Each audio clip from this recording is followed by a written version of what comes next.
अकोला शहरातील जिल्हाधिकारी कार्यालयासमोर आज वंचित बहुजन आघाडीच्या वतीने आगळं-वेगळं आंदोलन करण्यात आलं। आखाती देशामधील युद्धजन्य परिस्थितीमुळे देशासह राज्यात गॅस सिलेंडरचा तुटवडा निर्माण झाल्याचा आरोप करत नागरिकांना मोठा त्रास सहन करावा लागत असल्याचे आंदोलकांनी म्हटले। पहाटेपासूनच गॅस एजन्सी बाहेर नागरिकांच्या लांबच लांब रांगा लागत असल्याचे चित्र राज्यभर पाहायला मिळत असून या परिस्थितीचा निषेध व्यक्त करण्यासाठी हे आंदोलन करण्यात आले। नरेंद्र कब देंगे सिलेंडर या घोषवाक्याखाली आंदोलन छेडण्यात आले असून केंद्रातील नरेंद्र मोदी सरकारवर जोरदार टीका करण्यात आली। या आंदोलनाचे वैशिष्ट्य म्हणजे आंदोलन स्थळी चुलीवर भाकर आणि ठेचा बनवत शासनाच्या धोरणांचा निषेध करण्यात आला। गॅस टंचाईने तातडीने दूर करून नागरिकांना दिलासा द्यावा अशी मागणी यावेळी आंदोलकांनी केली।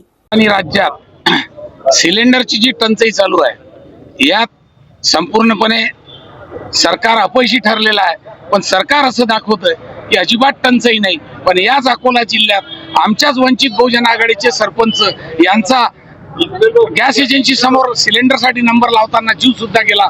म्हणून या ठिकाणी आज ज्या काही गॅस एजन्सीवर लाईन लागलेले आहेत आणि सिलेंडर नागरिकांना मिळून नाही राहिला, त्यामुळे आज नागरिक बेहाल झालेले आहेत। यासाठी आज वंचित बहुजन आघाडीने राज्यव्यापी आंदोलन केलेलं आहे आणि प्रत्येक तालुक्याच्या ठिकाणी आंदोलन सुरू आहे।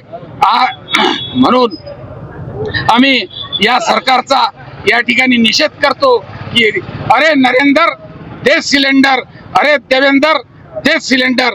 आणि जर नागरिकांना या पुढे जर असा त्रास झाला तर वंचित बहुजन आघाडी याहीपेक्षा मोठं तीव्र आंदोलन करेल।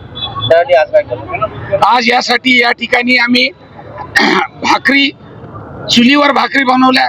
जे साधन सिलेंडरला म्हणजे पर्याय आहे ते आज नागरिकांना दाखवण्याचा यासाठी प्रयत्न झाला की सरकारला दाखवण्याचा आहे की बा आज नागरिक काय करू राहिले गावागावात।